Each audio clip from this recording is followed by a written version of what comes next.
UK triple S C द्वारा इस समय जो एग्ज़ाम्स कंडक्ट करवाए जा रहे हैं उनमें रीजनिंग पोर्शन में एक विशेष प्रकार के क्वेश्चंस आपसे पूछे जा रहे हैं, जहां पर आपको एक फिगर दी होती है और उस फिगर में कुछ डिस्टेंस मेंशन की होती है, जैसे D1 D2 D3। Last year जो वीडियो का पेपर हुआ था उसमें इस तरह का क्वेश्चन आया था, ये क्वेश्चन आपके सामने है। इस टाइप के क्वेश्चंस में आपसे कंपैरिजन करवाया होता है कुछ डिस्टेंस के बीच में कि कौन सी डिस्टेंस किससे बड़ी होगी।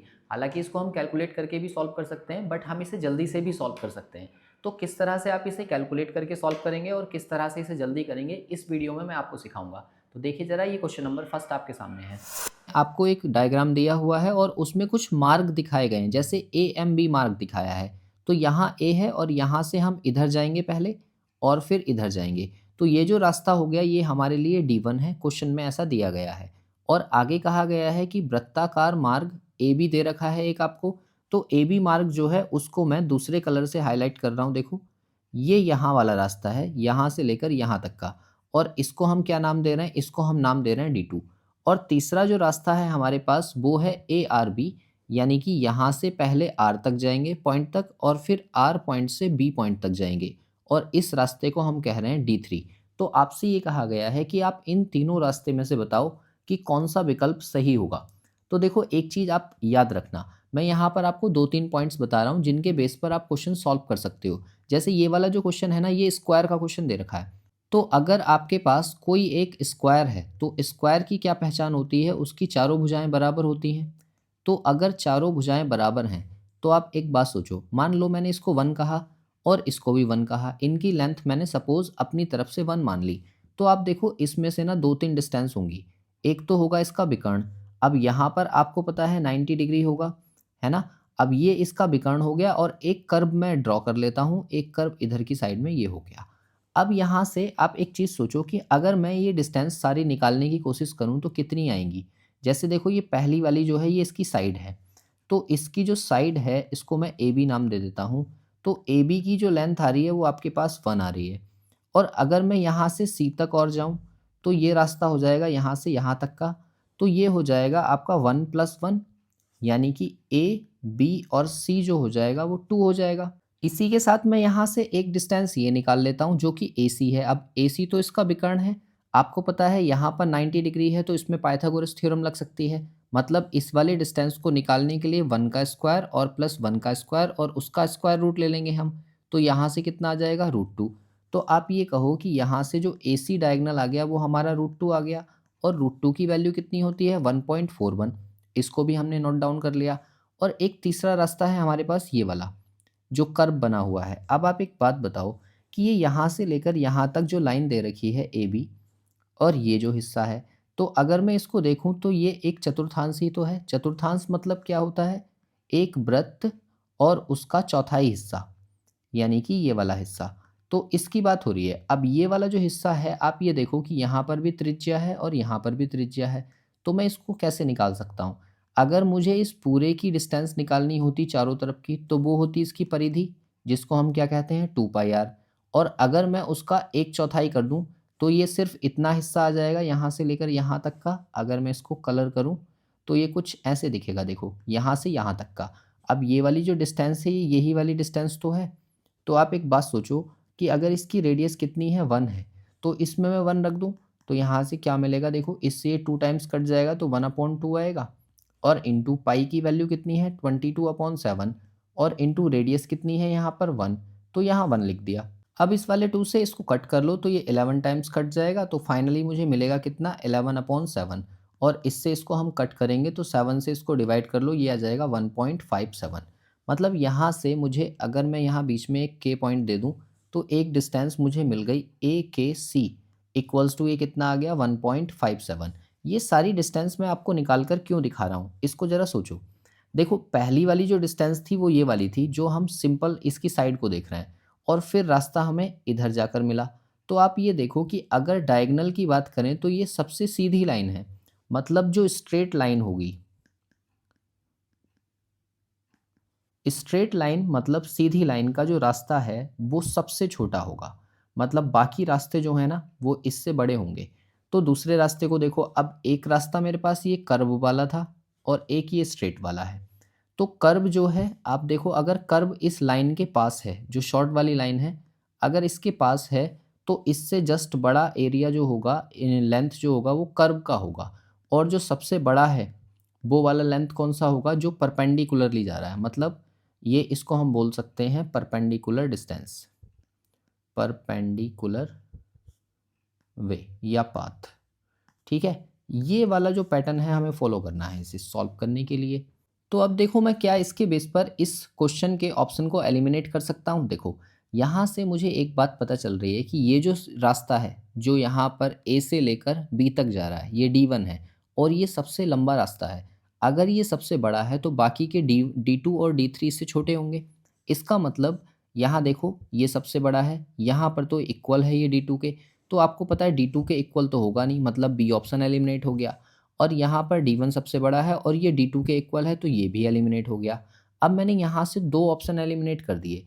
अगर एक और एलिमिनेट हो जाता तो आंसर आ जाता, बट यहाँ पर हमें क्या करना पड़ेगा, यहाँ पर इन दोनों को चेक करना पड़ेगा।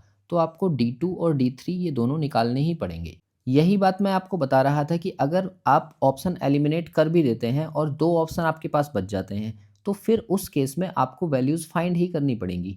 तो आप उन्हें कैसे निकालोगे, चलो हम सीखते हैं। इस वाले फिगर में जो हमने D1 कैलकुलेट किया वो कितना होगा, देखो यहाँ से यहाँ तक ये 1 और 1 2, तो ये पूरी जो साइड होगी यहाँ से यहाँ तक की ये 2 सेंटीमीटर की होगी। तो आप इसको 2 यूनिट मान लो कि ये जो D1 है वो कितना है, 2 होगा। अब इसके बाद में D2 देखो, तो देखो D2 जो है ना वो ये वाला हिस्सा है, यहाँ से लेकर यहाँ तक का इतना।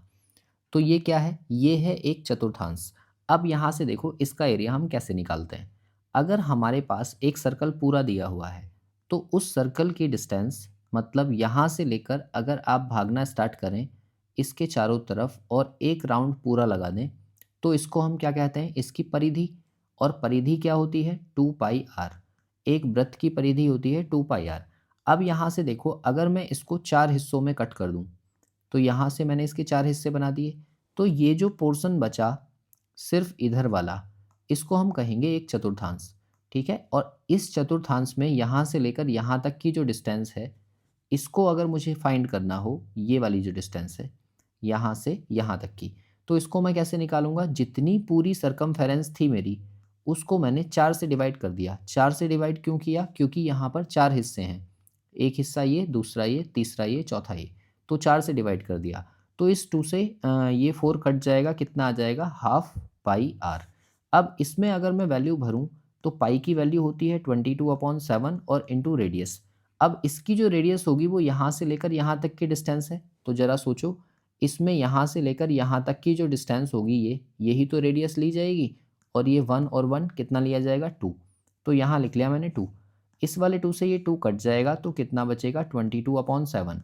और इसे डिवाइड करने के बाद में कितना बचेगा, ये 3.14, जो कि पाई की वैल्यू होती है। तो इसका मतलब ये है कि D2 की जो वैल्यू आएगी वो आएगी 3.14। ये हमने कैलकुलेट कर ली। अब यहाँ पर देखो D3 कितना होगा, तो D3 यहाँ पर 2 रास्ते हैं हमारे पास। देखो पहला रास्ता हमारे पास ये है कि हम A से जाएंगे R तक, यहाँ वाला ये, और फिर R से जाएंगे हम B तक, ये वाला पोर्शन हो गया। तो आपको ये पता है कि ये दोनों रास्ते सेम ही होंगे, क्योंकि यहाँ भी 1 सेंटीमीटर का है और यहाँ पर भी 1 सेंटीमीटर का है। तो आप ये कहो कि हम इसको निकालने के लिए 2 से इंटू कर लेते हैं और 1 का निकाल लेते हैं। तो 1 का फाइंड करने के लिए अभी जस्ट हमने फॉर्मूला लिखा था यहाँ पर 1/2, पाई की वैल्यू 22/7, और इंटू इसकी जो रेडियस हो जाएगी वो हो जाएगी 1 सेंटीमीटर, तो यहाँ आएगा इंटू 1। अब यहाँ पर देखो किससे क्या कट रहा है, ये 2 से 2 तो कैंसिल आउट हो गया, तो क्या बचा 22/7 यानी कि पाई, और पाई की वैल्यू कितनी होती है, 3.14। तो ओवरऑल यहाँ से हमें क्या रिजल्ट्स मिले, जो D1 है और ये D2 है और ये D3 है, इनमें हमें क्या संबंध मिलेगा। देखो D2 और D3 की वैल्यू, ये भी 3.14, ये भी 3.14, तो ये दोनों होंगी बराबर। और इसके बाद जो D1 दे रखा है, तो D1 की वैल्यू यहाँ पर 2 नहीं होगी, यहाँ से लेकर यहाँ तक की डिस्टेंस और यहाँ से यहाँ तक की डिस्टेंस, मतलब इसका 2 2 जा 4, तो ये 4 हो जाएगी, ये है आपकी सबसे बड़ी। तो इस तरह का जो विकल्प होगा वो हमारा सही आंसर होगा, जो कि हमें ऑप्शन सी दिख रहा है, तो सी इसका करेक्ट आंसर था। आई होप ये सारा कुछ आपको समझ आया होगा। फिलहाल एक दो बातें और देखते हैं इससे अगले क्वेश्चन में। तो अगला क्वेश्चन आप खुद से पहले सॉल्व करके देखो कि आपसे वो बन पा रहा है या नहीं बन पा रहा है। ये जो क्वेश्चन दिया हुआ है इसमें कहा गया है कि PQRS एक वर्गाकार मैदान है जिसके बारे में आपको कहा है कि उसकी साइड कितनी है, 4 मीटर है। नीचे फिगर दी हुई है। फिर कहा है कि जहाँ पर सीधा मार्ग PR, अब देखो एक रास्ता है PR, यहाँ से लेकर सीधे हम यहाँ तक चले जाएंगे जिसका नाम है D1, और ये वर्ग का डायगोनल भी कहलाएगा, ठीक है। और दूसरा रास्ता इसमें कौन सा बोला गया है, एक रास्ता है PQR। PQR का मतलब है पहले आप P से लेकर Q तक जाइए और फिर Q से लेकर R तक जाइए। और फिर तीसरा रास्ता आपसे कहा गया है जो कि एक कर्व बनाता है, और वो कौन सा है, यहाँ पर दिया हुआ है P से R तक। अब ये क्या है, अब देखो इन तीनों के बारे में मैंने अभी जस्ट ऊपर आपको समझाया था। और वो क्या चीज़ समझाई थी कि अगर हम किसी वर्ग के अंदर देखते हैं 3 रास्ते, और वो कौन-कौन से रास्ते, पहला रास्ता उसके 2 किनारों पर हम चलते हुए जाएँ, और दूसरा रास्ता उसके विकर्ण पर जाएँ, और तीसरा रास्ता उसके एक कर्व पर चले जाएँ जो कि यहाँ पर दिया है। तो इनमें जो सबसे छोटा रास्ता होगा वो कौन-सा होगा, D1। मतलब D1 जो है वो सबसे छोटा है। और इससे बड़ा कौन-सा होगा, इससे बड़ा होगा ये कर्व वाला रास्ता। तो इसको मैंने कहा है D3, तो ये D3 हो गया। और सबसे बड़ा रास्ता कौन-सा होगा, जो परपेंडिकुलर इसको रास्ता दिया हुआ है। तो इसका मतलब ये हो गया D2। तो इस तरह का जो विकल्प होगा वो आपका सही आंसर होगा। तो ऐसा कोई ऑप्शन आपको दिख रहा है? देखो यहाँ पर ग्रेटर देन के केस में लिखा है, तो इसका आंसर हो जाएगा D2 is greater than D3 is greater than D1। तो ऐसा कौन सा ऑप्शन आपको दिख रहा है, ऑप्शन डी, मतलब डी ऑप्शन इसका करेक्ट आंसर होगा। तो अगर आप इन चीज़ों को याद रख लेते हैं तो आपको कैलकुलेशन की कोई भी ज़रूरत नहीं पड़ती है। बट इस क्वेश्चन को मैं आपको कैलकुलेशन से भी सॉल्व करके दिखाता हूँ कि कैसे इसका आंसर आएगा। देखो यहाँ पर ये दे रखा है 4 मीटर, तो ये वाली साइड भी इसकी कितनी होगी, 4 मीटर ही होगी। अब आपको ये पता है कि कॉर्नर पर यहाँ 90 डिग्री है, तो सबसे पहले मैं यहाँ पर डिस्टेंस निकाल लेता हूँ D2। तो D2 डिस्टेंस कितनी हो जाएगी, D2 डिस्टेंस है P से लेकर Q तक जा रहे हैं और Q से लेकर R तक जा रहे हैं, तो 4 मीटर ये, 4 मीटर ये, दोनों मिलाकर हो गई 8 मीटर। तो मतलब D2 की डिस्टेंस हो गई 8 मीटर। अब इसके बाद में निकालो D1 डिस्टेंस। तो D1 डिस्टेंस है इसका विकर्ण। अब किसी भी वर्ग के अंदर अगर आपको उसका विकर्ण निकालना है तो जितनी भी साइड आपको उसकी मिली हुई है उससे विकर्ण निकालने के लिए √2 से इंटू कर दो, यानी कि √2x हो जाएगा। तो इसका मतलब ये है कि अगर मुझे साइड 4 दे रखी है तो √2 से इसका इंटू कर दिया तो 4√2 बन गया। और 4√2 की वैल्यू मुझे पता है वो कितनी होती है, 1.41, यानी कि 4 इंटू 1.41। इसका मल्टीप्लाई कर लो तो ये आ जाएगा 5.64। अब इसके बाद में हम निकालेंगे D3। तो D3 क्या है, D3 यहाँ से लेकर यहाँ तक की ये डिस्टेंस है। और मैंने आपको अभी सिखाया था कि अगर कोई सर्कल दिया है तो उसका जो चौथाई हिस्सा होता है वही तो चतुर्थांश है। और ये वाली डिस्टेंस मुझे निकालनी है, तो ये कितनी होगी, यहाँ से मैं D3 कैलकुलेट करूँ तो ये 1/4 ऑफ 2πr होगी, क्योंकि 2πr क्या है, इसकी परिधि है, सरकमफेरेंस है। तो यहाँ से ये आ जाएगा 1/2, और पाई की वैल्यू हम भर देंगे इसमें 22/7, और इंटू रेडियस हमारे पास है 4। अब देखो इस वाले 2 से ये 2 टाइम्स कट जाएगा, और 22 की इंटू 2 से करेंगे तो ये आ जाएगा 44/7। और 44/7 को अगर डिवाइड करें तो ये आ जाएगी वैल्यू 7×42 2.8। अब यहाँ से ये देखो कि सबसे बड़ी वैल्यू हमें कौन सी दिख रही है।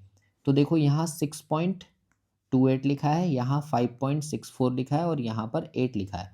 तो इन सब में सबसे बड़ी वैल्यू होगी 8 सेंटीमीटर, यानी कि 8 मीटर मैंने यहाँ लिख दी। ये किसकी वैल्यू है, ये D2 की वैल्यू है। और उससे छोटी कौन सी वैल्यू है, उससे छोटी वैल्यू है ये D3 की। तो यहाँ पर ये लिखा 6.28 जो कि D3 है। और सबसे छोटी वैल्यू कौन सी है, जो कि D1 की वैल्यू है 5.64। तो अगर आप चाहें तो आप इसे कैलकुलेट भी कर सकते हैं, और कैलकुलेट करना ही सबसे बेस्ट ऑप्शन है। जितनी अच्छी आपकी स्पीड होगी उतनी जल्दी आपका आंसर आ जाएगा। इसके बाद देखिए एक और क्वेश्चन आपके सामने है। यहाँ पर कहा गया है कि आपके पास दो बिंदु हैं एक वृत्त के ऊपर, जिसका नाम ए और बी है, जैसा कि चित्र में आपको दिखाया गया है। तो ए और बी आपको डायग्राम में कहाँ दिख रहे हैं, ए पॉइंट ये है और बी पॉइंट ये है। और फिर ये कहा गया है कि तीन मित्र हैं जो बिंदु ए से बी पर पहुंचने के लिए तीन अलग अलग रास्ते चुनते हैं। मतलब आपसे ये कहा गया है कि एक मित्र जो है वो ए से चलता है और ओ तक जाता है, और फिर ओ से बी तक जाता है। ये पहला रास्ता हो गया जिसको हमने D1 कहा। और दूसरा मित्र जो है वो जाता है ए से घूमता हुआ इस तरह से बी तक, जो कि एक कर्व बना रहा है, जिसको मैं रेड कलर से दिखा रहा हूँ। यहाँ पर इस तरह से बी तक पहुँचा। ये दूसरा रास्ता है जिसको हमने D2 कह दिया। और एक तीसरा व्यक्ति है जो D3 रास्ते से जा रहा है, जो कि डायरेक्ट यहाँ से सीधे यहाँ तक पहुँच जा रहा है। तो आगे आपसे कहा गया है कि यदि क्रमशः D1, D2, D3 दूरियां ये चलते हैं, तो आपको बताना है कि तीनों मित्रों के द्वारा चली गई दूरियों के लिए सही क्रम क्या होगा। और यहाँ पर आपको 3 विकल्प दिए हुए हैं जो आपको चेक करने हैं, और अगर आपको डेटा नहीं लगता कि मेरा आंसर नहीं आएगा, तो आप डी ऑप्शन मार्क करेंगे कि आंकड़े अपर्याप्त हैं। तो इससे पहले कि मैं आपको समझाऊं, पहले आप ट्राई करो कि इसका सही आंसर क्या होगा। तो चलो पहले सारी डिस्टेंस निकालते हैं और देखते हैं कौन सा विकल्प सही होगा। अब जैसे मान लो सबसे पहले मैं यहाँ पर कैलकुलेट करने लगूँ D1 डिस्टेंस। तो D1 डिस्टेंस निकालने के लिए मुझे क्या चाहिए होगा, इस वृत्त की रेडियस चाहिए होगी। देखो जितनी यहाँ से AO की डिस्टेंस होगी, उतनी ही डिस्टेंस इधर साइड में भी होगी, जो कि इसकी रेडियस है। ये भी R है और ये भी R है। तो आप ऐसे मान के चलो कि R को मैं थोड़ी देर के लिए, ताकि मेरी कैलकुलेशन आसान हो जाए, मैं 7 मान लेता हूँ। तो मैंने कहा 7 ये होगा, 7 ये होगा, तो टोटल कितना आ जाएगा, 14 मीटर या सेंटीमीटर जो भी है, ये डिस्टेंस आ गई। इसके बाद हम कैलकुलेट करेंगे D2। तो D2 डिस्टेंस निकालने के लिए देखो कौन सी वाली डिस्टेंस है, जो कि यहाँ पर ये दे रखी है। और इस वाली डिस्टेंस को हम क्या कहते हैं, ये तो आर्क है या चाप है। तो चाप की लंबाई कैसे निकालते हैं, चाप की लंबाई के लिए सूत्र होता है आपके पास θ/360 इंटू 2πr। ये फॉर्मूला आपको याद होना चाहिए, मैथमेटिक्स में आप पढ़ोगे इसे। तो देखो यहाँ से थीटा कितना है, थीटा हमें 90 दिया हुआ है, तो ऊपर आ जाएगा 90 और अपॉन में आएगा 360 और इंटू 2 इंटू पाई की वैल्यू हो गई 22/7 और रेडियस मैंने 7 मानी। अब देखो मैंने 7 क्यों माना था, क्योंकि मुझे पता है कि 7 से ही कट जाएगा, वरना मैं 1 भी मान सकता था, 2 भी मान सकता था, बट वहाँ से मेरा डेसिमल में आंसर आता, तो इसलिए मैंने इसको माना। अब देखो ये इससे कितनी बार कट जाएगा, 9 चौक 36, 4 बार, और इस 2 से ये कट जाएगा 2 बार, और इस 2 से इसको हम काटेंगे 11 बार, और इस 7 से ये 7 कट हो गया, तो यानी कि ये टोटल कितना आ गया, 11 सेंटीमीटर या 11 मीटर, क्योंकि हम मीटर में कंसीडर कर रहे हैं। तो D2 की जो वैल्यू आ गई वो आ गई 11 मीटर, और D1 हमने 14 निकाला था। अब हम यहाँ से निकालेंगे D3। तो D3 के बारे में आपको पता है, ये तो सबसे छोटा ही होगा, और सबसे छोटा होगा तो देखो कितना होगा, यहाँ से लेकर यहाँ तक की डिस्टेंस। आप चाहें तो इसको निकाल भी सकते हैं और चाहें तो छोड़ भी सकते हैं, क्योंकि आपको पता है कि D3 जो है वो सबसे छोटी वैल्यू है। तो आप देखो यहाँ से क्या आएगा, D3 की वैल्यू अगर मैं निकालूँ तो ये 7 है और ये भी 7 है। इसके अकॉर्डिंग ये कितना हो जाएगा, क्योंकि यहाँ पर 90 डिग्री है, इसलिए ये हो जाएगा 7√2। तो 7√2 7 इंटू 1.41, तो इसकी मल्टीप्लाई हम 1.41 से करेंगे, तो वैल्यू कितनी मिल जाएगी, 9.87। तो ये आ जाएगा आपका मीटर्स में। अब यहाँ से देखो कि ये वाली वैल्यू हमें ऑप्शन कौन सा बना कर देगी, जो सबसे बड़ी वैल्यू है वो है D1, मतलब D1 की वैल्यू सबसे बड़ी, और उससे छोटी वैल्यू कौन सी है, उससे छोटी वैल्यू है D2। तो यहाँ D2 आ गया, और सबसे छोटी वैल्यू कौन सी है, D3, तो ये D3 आ गया। और इस तरह का जो आंसर होगा हमारा वो करेक्ट आंसर होगा, जो कि हमें विकल्प ए में दिख रहा है, तो ए ही इसका करेक्ट आंसर है। इस क्वेश्चन में अगर चौथा ऑप्शन आपको ऐसा ना दिखता और यहाँ पर कुछ और चीज़ होती या D1 के साथ में कोई विकल्प होता, तो आप इसे डायरेक्ट भी मार्क कर सकते थे A1, क्योंकि आपको पता है कि ये जो सबसे सीधी रेखा में लाइन दे रखी है उसकी डिस्टेंस सबसे कम होगी, और उसी के बेस पर आप इसे सॉल्व कर देते। एक और क्वेश्चन है यहाँ पर, इसे सॉल्व करके बताओ कि आपके आंसर्स क्या आ रहे हैं, क्योंकि ये भी मोस्ट इंपॉर्टेंट है। पहले मैं आपको बताता हूँ इसमें क्या चीज़ें ध्यान रखनी है आपको। देखो यहाँ पर आपसे कहा गया है कि एक वर्गाकार मैदान है जिसकी साइड आपको दे रखी है 21 मीटर, और 21 मीटर के बेस पर एक रास्ता आपको दिया हुआ है जहाँ पर AKBD। अब देखो ये जो रास्ता है ना, पहले हम यहाँ से चलना स्टार्ट करेंगे और कहाँ तक जाएंगे, K तक जाएंगे, और K से फिर घूम कर जाएंगे B तक, और B से जाएंगे हम नीचे D तक। पहला रास्ता हमारा ये हो गया। और दूसरा रास्ता हमारे पास कौन सा है, या इसको मैं लिख देता हूँ कि ये D1 मैंने कंसीडर किया। दूसरा रास्ता है ACD। अगर मुझे ACD तक जाना है तो देखो A से पहले C तक जाएंगे, यानी कि इधर, और फिर यहाँ से यहाँ तक जाएंगे। तो ये जो रास्ता है ये D2 है, और फिर हमें निकालना है D3। तो D3 कहाँ पर रास्ता दिया हुआ है, देखो AKD। AKD का मतलब ये है कि ये वाला जो रास्ता है यहाँ से चलना स्टार्ट करें और यहाँ तक हम जाएं। ये वाला जो रास्ता है ये हमारा D3 है। तो आपसे ये पूछा गया है कि बताइए इनमें क्या रिलेशन बनेगा। तो इसे सॉल्व करने के लिए आप देखो कौन सी वाली डिस्टेंस आप सबसे पहले निकाल सकते हो। तो आप कहोगे कि मैं ACD सबसे पहले निकाल सकता हूँ, जिसको हमने क्या कहा D2। और D2 की वैल्यू कितनी आएगी, यहाँ पर 21 दिया है तो ये भी 21 होगा क्योंकि ये एक वर्ग है, और ये भी 21 होगा, चारों साइड इतनी होंगी ना। तो आप ये कहोगे कि ये 21 + 21 यानी कि 42 जो है मीटर्स में पहली डिस्टेंस आ जाएगी, जो कि हमने क्या है D2 मानी हुई है। अब इसके बाद में देखो कोई दूसरी डिस्टेंस हम कैसे निकालेंगे।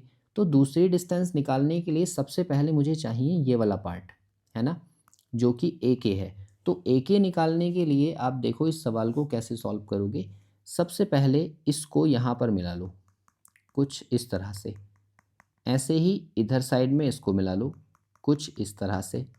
इससे आपको क्या फ़ायदा होगा, इससे आपको ये फ़ायदा होगा कि आप देखो CD जो डिस्टेंस है यहाँ से लेकर यहाँ तक की, ये एक सर्कल की रेडियस है, और इस रेडियस को मानकर हमने ये पूरा एक क्वाड्रेंट ड्रॉ किया है यहाँ से लेकर यहाँ तक का। और क्वाड्रेंट अगर हमने ड्रॉ किया है तो ये रेडियस है, तो ये भी तो रेडियस ही होगी जो यहाँ से यहाँ तक मैंने डॉटेड ड्रॉ की है अभी। अगर ये भी रेडियस है और ये भी रेडियस है तो ये दोनों बराबर होंगी। सिमिलरली ऐसे ही इधर साइड से अगर आप देखोगे तो ये इसके भी बराबर होगी। तो आपको ये पता चलेगा कि ये बीच में जो ट्राइंगल हमने बनाया है डॉटेड लाइन ड्रॉ करके, ये बनेगा आपका एक समबाहु त्रिभुज। और समबाहु त्रिभुज की वजह से यहाँ पर 60 डिग्री बनेगा, यहाँ पर भी 60 डिग्री बनेगा, और यहाँ पर भी 60 डिग्री बनेगा।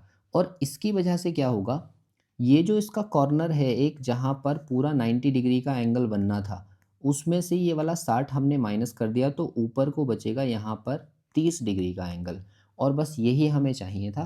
क्यों, क्योंकि यहाँ से ये जो पोर्शन बन के आएगा इतना ऐसे करके, जिसमें हमने 30 डिग्री का एंगल बनाया है, उससे हमें ये वाली डिस्टेंस निकालनी है। ठीक है, और ये क्या है, ये चाप है। और चाप की लंबाई हम कैसे निकालते हैं, हमारे पास फॉर्मूला है, अभी हमने सीखा था θ/360 × 2πr। और इसके बेस पर हम इसको सॉल्व करेंगे। तो थीटा की वैल्यू जो है वो 30 आ जाएगी। तो D1 डिस्टेंस कितनी हो जाएगी, देखो D1 डिस्टेंस है, यहाँ पहले A से लेकर K तक जाएंगे और K से लेकर इधर जाएंगे, तो ये दोनों डिस्टेंस सेम है। तो इसके लिए मैंने लिखा 2 × और एक की डिस्टेंस कितनी होगी इस फॉर्मूले से, थीटा यानी कि 30/360, और इंटू 2 × पाई की वैल्यू 22/7, और इंटू रेडियस, रेडियस कितनी है 21, और प्लस अब देखो यहाँ से लेकर यहाँ तक ये वाली डिस्टेंस ले ली, ये भी डिस्टेंस ले ली। अब B से लेकर D तक की ये 21 मीटर और इसमें ऐड होगी, तो 21 और प्लस कर दिया। अब देखो इसको सॉल्व कर लेते हैं। तो 30 से ये कट जाएगा टोटल 12 बार, और ये हो जाएगा 2 2 जा 4, 4 3 जा 12, और 3 से ये कट जाएगा 7 बार, और 7 से ये कट जाएगा 1 बार। तो यहाँ से जो D1 डिस्टेंस निकल कर आएगी वो आएगी 22 और प्लस 21, तो ये टोटल हो जाएगी 43 मीटर्स। तो मैंने D1 भी कैलकुलेट कर ली, और फाइनली हम कैलकुलेट करेंगे D3। तो D3 कैसे निकलेगा, देखो D3 है यहाँ से लेकर यहाँ तक की पूरी डिस्टेंस ये वाली, है ना। और ये वाली डिस्टेंस निकालने के लिए मैंने आपको बताया था कि ये क्या है, एक चतुर्थांश है, मतलब 1/4 ऑफ 2πr। तो 2πr फिर से वैल्यू भर दो, 1/4 × 2 × पाई की वैल्यू 22/7, और इंटू रेडियस इसकी कितनी है 21। अब देखो इसको कट करो, 7 से ही कट जाएगा 3 बार, और 2 से ही कट जाएगा 2 बार, और इस 2 से ही कट जाएगा 11 बार, यानी कि ये कितना हो गया 33 मीटर्स। अब यहाँ से मेरे पास तीनों डिस्टेंस निकल कर आ गई, D1 D2 और D3। तो रिलेशन कौन सा बनेगा, देखो इनमें सबसे बड़ा कौन सा है 43, यानी कि D1 जो है वो सबसे बड़ा है। फिर उससे छोटा कौन सा है 42, यानी कि D2, और फिर सबसे छोटा कौन सा है D3, यानी कि D3। तो ये वाली जो डिस्टेंस हो जाएगी ये हो जाएगी कुछ इस तरह से, यानी कि D1 is greater than D2 is greater than D3। और ऐसा कौन सा ऑप्शन है, ऑप्शन सी। तो सी जो विकल्प है वो इसका सही आंसर है। आई होप ये सारे क्वेश्चंस आपको समझ आ रहे होंगे, और मैं इन्हें कैसे कैलकुलेट कर रहा हूँ वो भी आ रहा होगा। अब मैं आपको सिखाता हूँ कि आप कुछ पॉइंट्स याद रख के बिना कैलकुलेशन के भी इन क्वेश्चंस को सॉल्व कर सकते हैं। तो वो कौन से पॉइंट्स हैं, देखो पहला और इम्पोर्टेंट पॉइंट, अगर आपके पास कोई सर्कल दिया हुआ है और उस सर्कल में एक डायमीटर दे रखा है, डायमीटर यानी कि व्यास, ये हो गया AB, और यहाँ से लेकर यहाँ तक मान लो इसकी रेडियस कितनी है, r सेंटीमीटर है। तो आप एक बात बताओ, अगर मुझे ये वाली डिस्टेंस निकालनी हो यहाँ से लेकर यहाँ तक की इतनी, तो ये क्या है, ये पूरी परिधि की आधी है। मतलब पूरी परिधि क्या होती है, 2πr, और उसका आधा मैंने कर दिया। और ये क्या है हमारे पास, डायमीटर, यानी कि ये 2r है, तो ये 2r हो गया। अब इन दोनों में अगर हम डिस्टेंस में रिलेशन देखें तो आप ये ध्यान रखना कि ये वाला जो एरिया है ये बड़ा होगा। तो 2 से अगर 2 कट जाता है तो आप यहाँ से ये बोल सकते हैं कि सेमी पेरीमीटर, यानी कि अर्ध परिमाप, ठीक है, अर्ध परिमाप जो होगा वो हमेशा बड़ा होगा किसी भी वृत्त के व्यास से। ये बात आपको याद रखनी है। तो यहाँ से आप ऐसे भी डायरेक्ट सोच सकते हैं कि जो ये दूरी दे रखी है सीधी लाइन में, ये सीधी लाइन वाली दूरी होती है इसकी सबसे न्यूनतम दूरी। और ये जो यहाँ से कितनी भी दूर जाए, चाहे तो इतना जाए, चाहे इतना जाए, चाहे इतना जाए, चाहे और ज़्यादा घूम कर आए, ये सारी की सारी डिस्टेंस जो है ना इसके डायमीटर से हमेशा बड़ी होंगी। तो जब आप कंपैरिजन करें तो इन पॉइंट्स का याद रखेंगे। दूसरा पॉइंट आपको क्या याद रखना है, वर्ग के बारे में, जो मैं ऑलरेडी आपको सिखा भी चुका हूँ कि वर्ग के अंदर 3 चीज़ें हैं। एक तो इसकी भुजा के अलोंग हम चलेंगे यहाँ से यहाँ तक और यहाँ से यहाँ तक, ठीक है। तो ये वाली डिस्टेंस सबसे बड़ी होगी।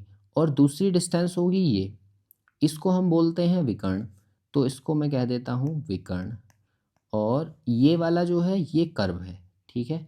तो कर्व की जो डिस्टेंस है वो विकर्ण से बड़ी होगी, लेकिन ये जो 90 डिग्री वाली है इससे छोटी होगी। मतलब अगर मैं कहूँ कि ये ए बी सी और ये बी पॉइंट, ये डी हो गया और इधर ई पॉइंट है, तो इसका नाम हम कैसे लिखेंगे कि ए बी सी की जो डिस्टेंस है वो सबसे बड़ी होगी, और उससे छोटी डिस्टेंस कौन सी होगी, ए ई सी की, और सबसे छोटी जो डिस्टेंस होगी वो होगी हमारी ए सी, यानी कि विकर्ण। तो वर्ग के केस में ये बातें आपको याद रखनी है। पॉइंट नंबर 3 आपको क्या याद रखना है, जैसे मान के चलो एक सर्कल आपको दिया हुआ है, तो इस पूरे सर्कल का अगर मुझे परिमाप निकालना हो, तो परिमाप है मतलब यहाँ से यहाँ तक दौड़कर हम चले और वापस इसी रास्ते पर आ गए, यहाँ पर इसी पॉइंट पर आ गए, तो इसको बोलते हैं परिधि। परिधि या फिर सरकमफेरेंस इसको कहा जाएगा। और परिधि होती है 2πr, मतलब ये पूरे सर्कल की है। तो जब पूरे सर्कल की हो तो उसको हम 2πr कहते हैं। अब देखो यहाँ से मान लो मैंने इसके 2 हिस्से कर दिए, यहाँ से इस लाइन को मिला दिया। अब मुझे अगर इसका रास्ता सिर्फ इतना निकालना हो, यहाँ से लेकर यहाँ तक का, तो इसके लिए मैं डायरेक्ट बोल सकता हूँ कि ये इसका आधा हो जाएगा। तो इसके लिए ये जो रेड वाला है, रेड वाला हमने बनाया, ये कितना हो गया, हाफ ऑफ 2πr। तो 2 से 2 कट जाएगा, मतलब ये कितना आ गया, πr। अब इसके बाद में देखो, मान लो इसके मैंने 4 हिस्से कर दिए, तो ये 4 हिस्सों में ऐसा दिखेगा। अब अगर मुझे रास्ता निकालना हो सिर्फ इतना, यहाँ से लेकर यहाँ तक का, ठीक है, तो इसको हम बोलेंगे चतुर्थांश, यानी कि ग्रीन वाला हिस्सा। तो ग्रीन वाली लेंथ अगर मुझे निकालनी है ये वाली, तो इसको हम कैसे निकालेंगे, ये पूरे का 1/4 है, तो ये आ रहा है 1/4 इंटू 2πr। तो 2 से ये 2 टाइम्स कट जाएगा, मतलब हाफ ऑफ πr। ये हो गया इसके लिए फॉर्मूला। और एक्चुअल में इसको रटने की ज़रूरत ही नहीं है। क्यों नहीं है, देखो ध्यान से। अगर मैं ये कहूँ कि यहाँ से लेकर यहाँ तक का पूरा जो एंगल बनता है वो कितने डिग्री बनता है, 360 डिग्री, 360। तो 360 के केस में ये होगा। अगर मुझे रेड वाला निकालना है तो 360 का इतना एंगल, आधा एंगल बनेगा, ये कितना, 180। तो इसमें आएगा 180/360, यानी कि 1/2, जो कि मैंने यहाँ पर लिखा है। और अगर मुझे इसके 4 हिस्से करने हैं तो 4 हिस्सों में एक एंगल कितना बनेगा, ये 90, ये 90, ये भी 90 और ये भी 90। तो ये 90 डिग्री का एंगल बन रहा है। तो ये कितना हो गया, 1/4। 1/4 कहाँ से आया, जब मैंने 90/360 किया। तो ओवरऑल इसके लिए हमने एक जनरल बात याद रख ली कि जितने भी डिग्री एंगल आपको दिया हुआ होगा, उस एंगल के बेस पर आप इसको कैलकुलेट करोगे। मतलब अगर मान के चलो मैंने इसके इतने सारे हिस्से कर दिए, 2 हिस्से यहाँ से कर दिए और 2 हिस्से यहाँ से और कर दिए, और फिर आपसे ये कहा जा रहा है कि बताओ इतनी जो डिस्टेंस है यहाँ से लेकर यहाँ तक की, ये वाली डिस्टेंस कितनी होगी। तो आप ये कहोगे कि मुझे यहाँ का एंगल निकालना पड़ेगा पहले। तो कितने बॉक्सेस हैं, 1 2 3 4 5 6 7 8, टोटल 8 बॉक्सेस हैं। इसका मतलब ये है कि 360 को अगर मैं 8 से डिवाइड करूँ तो मुझे यहाँ का एंगल मिल जाएगा। तो 8 से इसको काट लो, कितनी बार कट जाएगा ये, 8 चौक 32 और 8 पंजे 40, मतलब 45 डिग्री मिल रहा है। तो अगर मुझे ये वाली लेंथ निकालनी है इतनी, तो ये लेंथ किससे निकलेगी, हम कहेंगे 45/360 और किसका, 2 पाई आर का। ठीक है, तो इससे ये कट जाएगा 8 बार और इस वाले 2 से ये कट जाएगा 4 टाइम्स, यानी कि कितना हो जाएगा 1/4 ऑफ पाई आर। तो ये जितनी तरीके मैंने आपको सिखाए हैं, ये कहीं से भी लेंथ निकाल सकते हैं किसी भी सर्कल के कोई भी हिस्से की। तो यहाँ से आपको याद रखना है कि इसके लिए एक जनरल फॉर्मूला मैं बता देता हूँ आपको, θ/360 इंटू पेरीमीटर या फिर परिधि। अगर इस फॉर्मूले की हेल्प आप लेते हो तो थीटा जितना भी दिया होगा उसके बेस पर आप सर्कल के कितने भी आर्क की लेंथ निकाल सकते हो और यही आपके लिए सबसे अच्छा तरीका होगा। आई होप ये सभी क्वेश्चंस आपको समझ आए होंगे और किस तरह से मैं मैथमेटिक्स के पोर्शन यहाँ पर यूज़ कर रहा हूँ वो भी आपको समझ आया होगा। क्योंकि आयोग इस समय इसी तरह के क्वेश्चंस पूछ रहा है, तो आपको ये वाले क्वेश्चंस ज़रूर से तैयार करने हैं, क्योंकि आने वाले एग्ज़ाम में मैक्सिमम चांसेस हैं इस तरह का कोई और क्वेश्चन आपको देखने को मिलेगा। बाकी इसके रिगार्डिंग अगर आपका कोई डाउट है तो आप नीचे कमेंट कर सकते हैं। बाकी मिलते हैं इससे नेक्स्ट वीडियो में।